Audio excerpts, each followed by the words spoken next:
So, let's move on firstly to discussing Incendies by Denis Villeneuve. Yes, Joël? Yes, so as you guys already know, maybe some of our followers as well, is Denis Villeneuve is my favorite director right now, and You bloody love him.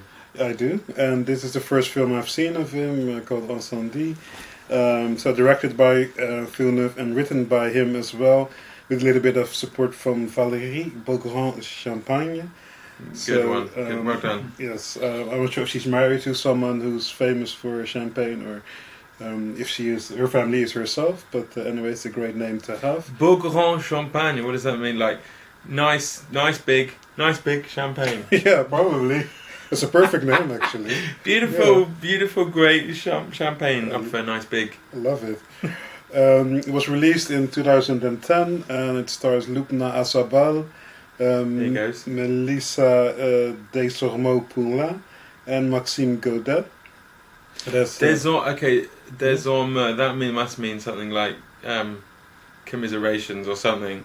I reckon. Yeah, And Poulin, that's a chicken. Chicken. So she's called Melissa Commiseration Chicken. I think. Great names here. Right Yeah, there. nice big champagne, and it's something like that. Désormais. There's something like shame or what a pity. Pity chicken. Great big champagne and pity chicken. All right, sorry. No, it's hilarious. Then it has 92% on Rotten Tomatoes and 80 on Metacritic. And they were, amongst other awards that they won or were nominated for, they were nominated for Best Foreign Language Film at the Oscars, the Caesar Awards, and the BAFTA. So people were actually loving it. What the film is about, if you check the short description, it's about twins' journey to the Middle East to discover their family history and fulfill their mother's last wishes. Yep. So that's in short what the film is about. Okay. It's about that. Yep. But it's got to be more interesting than just that. It is, absolutely. Right? Mm-hmm. So, what is it that really grabs you about Incendies? Well, the thing is, I mean, straight from the beginning, you see the twins, a boy and a girl, and they go to a notary because their mother has passed away, and he's going to read them the will. Right. And the will is kind of odd in a way because they are not allowed to, put a headstone on the grave, and it's really like you're not allowed to do this, you're not allowed to do that, no funeral, nothing, just put me in the ground and that's it. And the reason for this is because there are certain secrets, and they have to first sort of find out the truth before they are allowed to give their mother a proper burial, basically. And I must say that the notary, he has the mother was secretary of the notary for 30 years, so the notary himself is also emotionally attached to the entire thing. But in the letter they read, the mother says, okay, if you find out the truth, or you found two people basically, you find them and hand them over these letters, then you're allowed to give me a proper burial. So one of the two people they need to find is their brother, which is a shock because they're not aware that they have a brother, and they need to find their father, and they thought that their father was dead. Okay. So it's sort of a triple shock. One, my mother, was crazy. Two, I need to find my brother that I did not know that existed, and two, I need to find my father who I thought was dead. Okay. So that's sort of what kicks off the entire story. Now the story not only tells about the twins going to an unnamed Middle Eastern country, which most closely resembles Lebanon, but it's sort of kept ambiguous. You're familiar with Lebanon, of course. Of course, yes, right, I'm there all the time. No, it's just sort of a thing that there's a civil war. They speak French. Yeah. There was a battle between the Muslims and the Christians. So all those things together. Okay. Sort of. I think it's also pretty important to mention that the mother is Christian. Yes. Yeah. That is a big theme that runs through the whole. Good point. Yeah. The whole movie.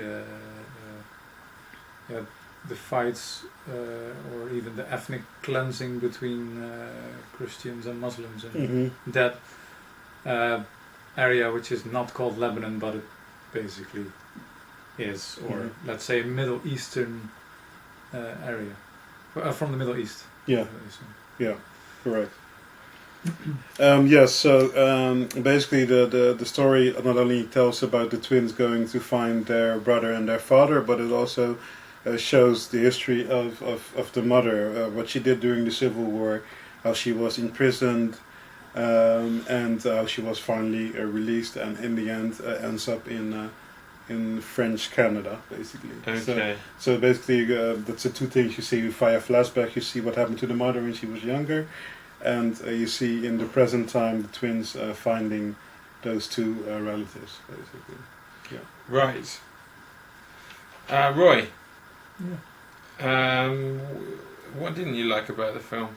Or what did you like? What are your thoughts? First of all, my first reaction was very bleak, but it was on purpose. It's a very bleak story. I'm not sure if I can totally pinpoint what I do like or what I don't like, because it is also a bit of a movie which has such a heavy story that it sometimes, seems to be, it's hard to say if it's really good or really or there are bad things for me. I was first of all I was quite shocked about some of the big plot twists in the family history. I was like, whoa, okay, that's something to keep in mind. If you want to be shocked by a movie, then this is one of the movies that basically shocks you. I'm not saying to an emotional core, but at least to like, okay, this is really fucked up with a capital F. Okay, so full disclosure, I haven't seen the film. These guys have, so don't worry, we're not going completely blind. So, what is the big twist? The big twist? And I'm fully aware that I'm going to ruin the film for me now and never be able to see it. I'll go and watch it after this. So, the mother is out of love with I think with a Palestinian man, correct. And she flew away from home for her first big love, and then she comes back home with the man and pregnant. Her family doesn't accept it at all. Kills her fiance or her boyfriend. Yeah, honor killing. Honor killing. Then she her first boy is born. Her boy is separated from her. Forced to give it up for adoption. Forced to give it up for adoption. And then she goes, she basically flees the house. Yeah, so basically what happens is she later in the story gets imprisoned. And she's been looking for her son, wasn't able to find him, and then she gets imprisoned, and then when she's in prison she gets raped by a prison guard. And the prison guard is her son. But he doesn't know that, obviously. No. So the big shock at the end is they're looking for their father and their brother, which is the same person. Yeah. So the big shock is, there's a brilliant scene where one of the twins says, 1 and 1 is 2, but can 1 and 1 also be 1? Yeah. That's like a brilliant scene, and that's where they find out that it's the same person. And it also refers back to their mother, who was great at maths. Huh? She is correct. She studies at the university. After she gave birth to her son, who turns out later to be the father of her twins. And the shock or the first realization that this is the one and the same man happens in Canada before she has this huge breakdown, before she actually goes mentally insane and dies basically in so many ways, not only physically but also totally mentally. She sees 3 points, like tattooed points on the back heel of this man she meets while having a swim in a random swimming pool somewhere, in a public swimming pool in Canada. And then she leans over the sides of the swimming pool, and she sees his foot and these 3 points, and she remembers this. because when she gave birth, her grandmother, I think, Yeah. tattooed these 3 points on On the the feet heel, of her so she would infant son, remember the him. firstborn. So she could find him. Yeah. yeah. Ah. So then in the So- swimming pool, she sees him, Yeah. recognize him as the jailer, and then she looks at And his foot. Oh, And first at the recognizes- foot. my First at the God. foot. Yeah, And then correct. she You're hears the right. language. Yeah. She hears the language, the same language where she comes from, and then she gets out of the pool. She turns around him. Of course, the camera too. Everything is neatly filmed. Mhm. Camera turns around her, and then you see her the face, and it turns out to be the face of the prison Okay. guard who Yeah. raped her Yeah. for a long time in this prison she was put in because she was trying to kill a Christian fundamentalist. Correct. Yeah. Yeah. Ooh. Yes. So it's basically sort of Game of Thrones then, but without all the dragons. Exactly. The dragons are more real. And just to sort of like tell you what happened when I first saw the film. I saw it at an event, Yeah. Oscar weekend, where you can watch Oscar nominated films, and usually because you can watch different films in different rounds. Usually people try to get up out of the cinema and out of the room fast after a film because they want to get on to the next film Yeah. before all the seats are taken.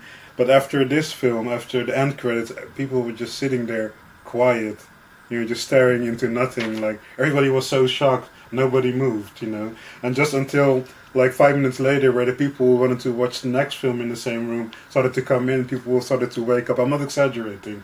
Everybody Wow. who saw the film was just like speechless, like it's No, it's really a powerful film and a powerful ending as well. So- I saw it on DVD on my own television. I was like, "Whoa, this is like." So that's what I meant. So the reaction to what's happening in the story and in the movie, is so heavy and so, in a sense, powerful.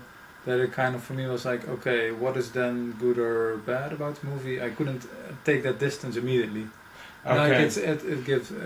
Is But it? I do have some reservations. Is it emotion? It sounds to me like it's a bit emotionally, like it's manipulating you. No, not at all. I No, don't think, because no. it sounds like it would be, or it could be. Mhm. This shock twist Mhm. is just a way to make you feel shocked, and to make you feel speechless. That's a good question. Yeah. I think there were some reviewers saying they really like the thriller components of the movie. So the plot is that there's always tension, Mhm. and this is known of his later films also. Mhm. How it is, how the shots are made, how the montage is. But does it go further than only being like a family thriller? Does it go a level deeper? Mhm. Because it seems to have at least these pretensions, but then I was quite confused why they were using this city called Daresh, and why they weren't closer to let's say historical reality. Why did they make this choice? And I couldn't really find it actually. Why didn't they just make it Yeah, Lebanon? Why didn't they just make it that? Yes, I guess yeah. because of the nature of the story, he wanted to distance it, maybe. Yeah, it could be, but then again, the movie also, makes clear references in how So they shot it partly, or even just for a couple of days in a Middle Eastern country. Jordan, sorry, and then the rest was in Canada. So they kind of, I don't know. Yeah, I was a little bit confused by that it wanted to go at the same time very specific but also abstract. There was a bit of a clash for me, so that I was shocked by the story, but I wasn't overcome with emotion, or I wasn't like having a lump in my throat or crying. I was like, holy crap, this is heavy shit. I wouldn't like to hear this when my mother asked me to find the truth after she died. And another thing was, I mean, after saying all these things about the plot and the story, which is so heavy, the movie was sometimes a little bit too suffocating, that it was too focused on the drama, and sometimes I hope there was a little bit, I mean, there shouldn't be like a comic relief character, but there a little bit of, Hope. Or lightness, I'm not levity. levity also in areas where there's a civil war. Not everybody is dying every second of the day, but okay. I don't say that the movie like said that about the situation, but it was very, yeah. How do you say? It was only dark and darker and you know. And then I thought, okay, might the brother be also the killer of somebody? And then it turned out to be, you know, the killer and the creator. You know. Was it melodramatic The killer then? of Did pathos dissolve or go into bathos? Well, I don't think it was melodramatic at all, but I think that Denis Villeneuve is too good of a director and storyteller to make a melodramatic film. So Okay. I don't think it's like that at all. But I think one thing though, and I cannot answer that question myself, but you know, it was based on a play. Denis Villeneuve saw the play and really wanted to do something with it. Mm-hmm. The playwright was reluctant, and only after seeing some completed scenes, he actually, you know, gave his permission for them to complete the entire film. Okay. So I'm not sure in to what extent they followed this play by maybe not naming Lebanon, for example, and things like that. Yeah, okay. And I must also mention that the story of the mother is partially based on an actual woman who killed a Christian fundamentalist terrorist in Lebanon and was imprisoned in a famous prison in Lebanon afterwards. Christ. You know, so it's especially the part of the mother, maybe until the incest drama is actually true. I haven't researched it as much to know how much of the incest part is true, but especially the imprisonment, the rape itself, and the killing of a Christian fundamentalist terrorist is based on something that actually happened. Wow. You know? Yeah, that's the thing. I mean, I do think the movie itself, the tone of the movie is not has not a melodramatic tone. You know, people are not, or the camera is not staying on actors who are crying their hearts out, or even the actors. They're all quite subdued, and it feels realistically acted, like a sort of realism we're used to the last 20 years. Yeah. But the pathos. So you were talking about the structure of the story. Felt for me very. Very structured, very literary. So there are some big, how do you say it, puzzle pieces, and they need to fit in the end. And then and also the scene where their son or her son says like, so could one plus one be one instead of two. And there was an earlier scene where there's this professor saying to their mother, okay, you have this sort of formula. And it basically says that 1 + 1 is not 2 or something. So there are possibilities also in the strict nature of maths that there is these things can happen in life. So there was a lot of these things which were like very, you know, I would say literary devices. And sometimes for movies they do work and sometimes they don't. And for me this movie was sometimes just on the fine line of making the pathos then too melodramatic. Because in the end it also says, so from something, from a big love, so the mother and the Palestinian boyfriend, so from a big love there comes a sort of a monster created by the environment. You know, the environment pushes this etiquette on the mother and the son goes into to an orphanage and he ends up under the hands of fundamentalists, and he turns into, you know, this raging bull.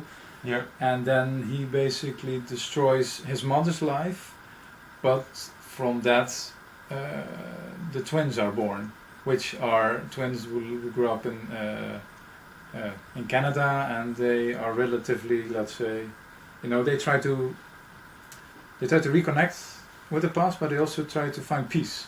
So they're not into the war zone. And do they? I'm guessing they also bring their mother joy. So he kind of got from the you've got this interesting up and down thing, right? You've got the joy of the woman's love, first love, and then the pain that she had to give away the child, and then the pain of then she doesn't know it at the time, but then the child, then also the torture. This guy, torturing and raping her, and then from that comes the joy of her but have had 2 children. Yeah, Yeah, but but that's actually funny, because there is this character, this guy saying in the movie to her, like, so you're released from this prison, so you gave birth to these twins, and we took care of them. We didn't kill them too, because the children were born during the prison thing.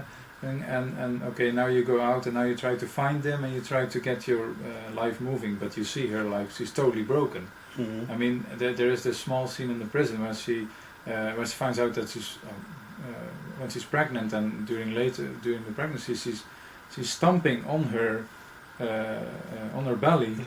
What to try to... Yeah, and I was like, I do understand the emotion, but then this I do understand the scene and the emotion, and it's very well filmed and acted, but then I can't really relate it to the end of the pathos, because it's so dark, and then these children, they're the light again, or they need to restart. But I would say it's not only traumatic for the woman and for her first son, but also for the twins. It's very traumatic, this family history. But And then you're not even talking about a possible metaphor for the Middle East. but for me, I think you're not giving Villeneuve, I think, enough credit in that respect, because I do feel that he shows a lot of restraint, and you can see it in small things, like, for example, the moment when the twins figure it out, and then Jean, the girl, anyway, she gasps, sort of, and then she hugs her brother, and that's a moment that a lot of people would drag out, but then, the scene is already over, and then they already move on to the next one.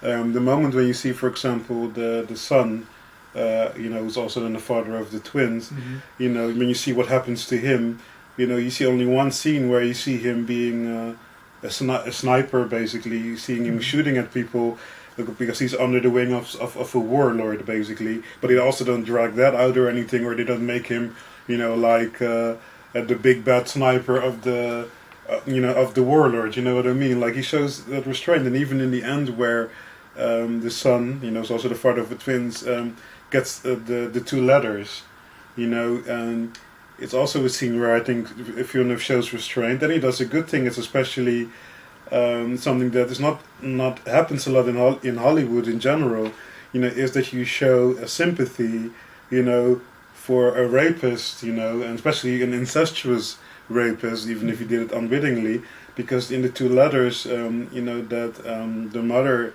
has written, she, in the one she writes a letter to the son, and she writes a letter to how do you say that? To the father, basically. The father of the twins. The father of the twins. And in a letter to the son, she says that she loves him. Because he sees positive. You know what I mean? Okay. And in the letter to the father, she said, well, you know what you did, how you destroyed her life, how you did this, and how you did that, but how he didn't break her in the end.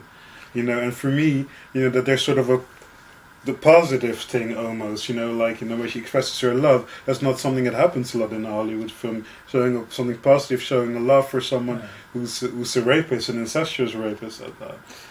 So I do give him credit for that.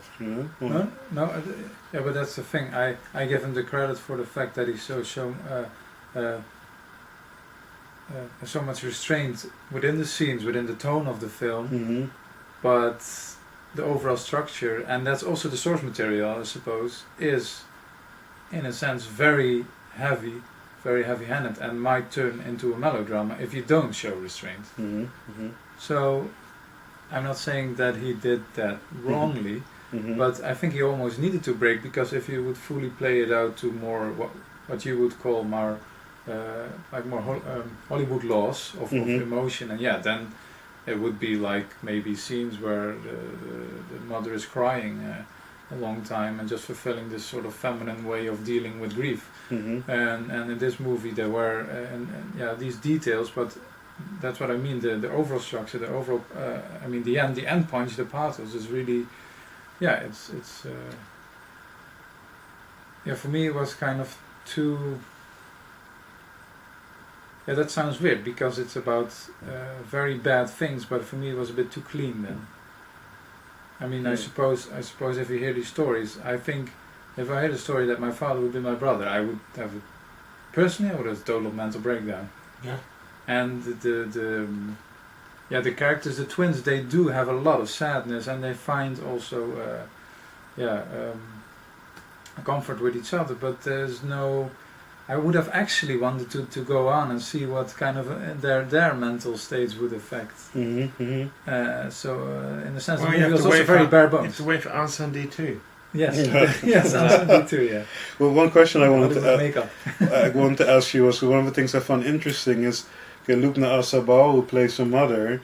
She basically plays the same character for a period of 30 years. Mm-hmm. Over spans a time period of 30 years. Wow. And they were going to cast different actresses, but Denis Villeneuve found that she looks young enough to play a person who's 18 years Yeah, old. that was, Did you find it distracting, or did no, you? I didn't find it distracting. I was sometimes a little bit confused because they for example, they often gave these fake place names Mm-hmm.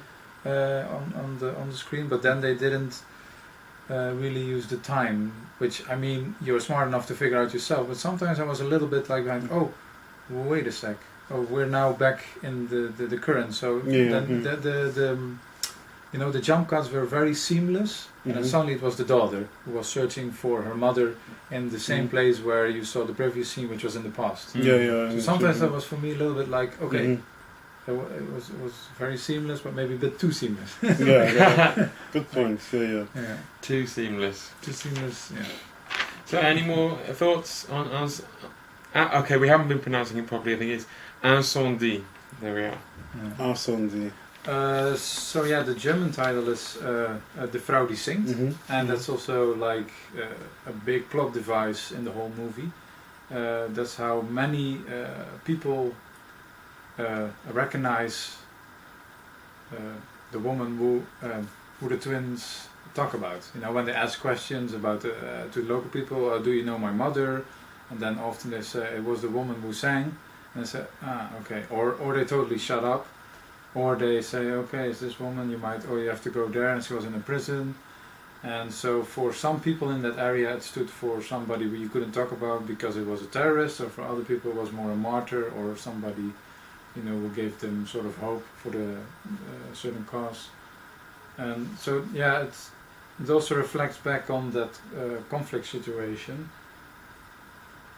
And that's also why I was sometimes still a bit confused by the use of these abstract, places during the movie, because it seemed to really try to refer to these conflict situations in the Middle East. And I think in the end the movie also says, if you take it very literal, maybe, then it says like there comes better from love. So in the end, love comes from love, because in an awkward way, her first son created twins. That's more than awkward. Yes. Okay. I'm not sure what you mean, but in the sense that her son was basically made by war. Yeah. So he was brainwashed in a sense by certain forces, and he killed a lot of people, and he raped his own mother, and in the end it's better to, don't do war. Don't do war. It was what you said. Like, he was a product of love. Yes, he was a product of love and the environment. Okay. Yeah, and I find this interesting, and I find this also a relevant point, but I find it also kind of dubious in a sense, because there is what you said. There is still light in this man who did all these awful things, but also he might also have genes and carry them through. So it's also it's not either environment makes you like that, because war comes from the environment. Would you watch it again? Would you watch it again? This is the ultimate test. This is the last review show test. I definitely would. I have watched it multiple times, and I'm a Denis Villeneuve fanboy, so yes. Okay, good. Stamp of approval. And it's one of the best films ever made, I think. One of the best films ever made. Big talk. Okay. From Joël Linger. I would say I will watch it again to better understand it. Okay, so I find it is a relevant movie. Apprehensive that stamp of approval. It's kind of like it's like It's not very strongly stamped on No, the it's paper, not very strongly stamped, but it is a faint. Yes, your faint, stamp. and it is a movie which tries to say something about difficult topics Okay. in the world. Okay, but you would watch it again, and I will watch it for the first time. Yes. Okay.